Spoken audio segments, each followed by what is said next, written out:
Hi, Iris here from Iris Makes, and today I'm going to show you how to make a 3 half double crochet bobble. So these bobbles are really great because they sit really nice and neatly in your knitwork, and they're actually really easy to make. And for this you will actually need a crochet hook, so don't be too scared, it's actually really straightforward. So first of all, knit to the point in the pattern where your bobble should be. So you don't want to knit the bobble stitch yet, just go up to it.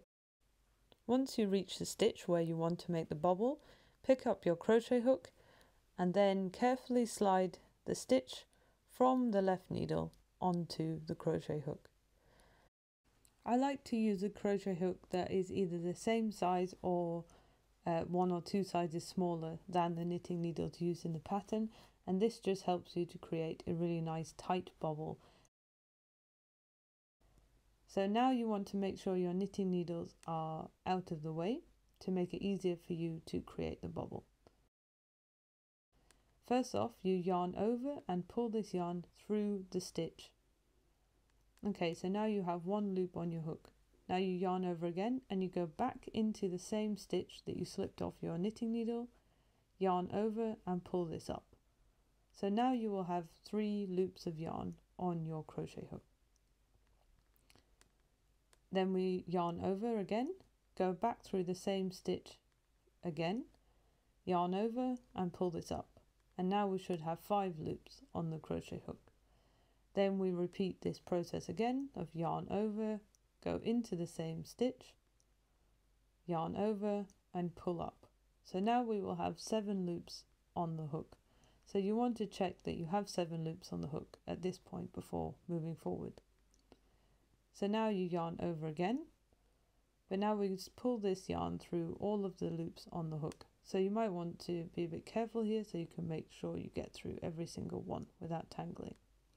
And now you can see that the bobble is starting to form. So pull this fairly tight, then yarn over again and pull through the 1 loop on the crochet hook. So now we can see we have a bobble, but the key part that we will do now to make sure that there's no hole in your knitted fabric at the end is to attach this bobble back to the row beneath. So identify the stitch in the row beneath the one that you just worked the bobble in and pick up one arm of this stitch. So then once you're in there, yarn over and pull the yarn through that stitch and through the loop on the hook.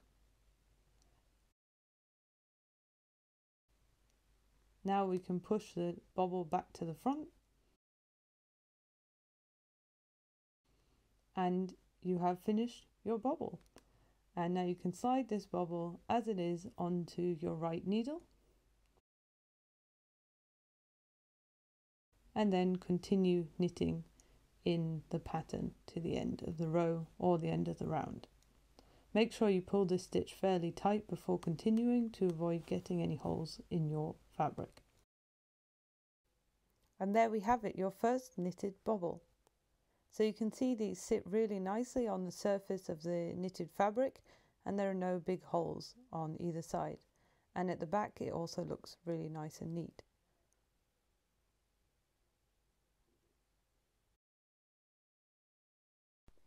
So thank you for watching this tutorial and make sure you hit the like button and subscribe to the channel to see more videos in the future.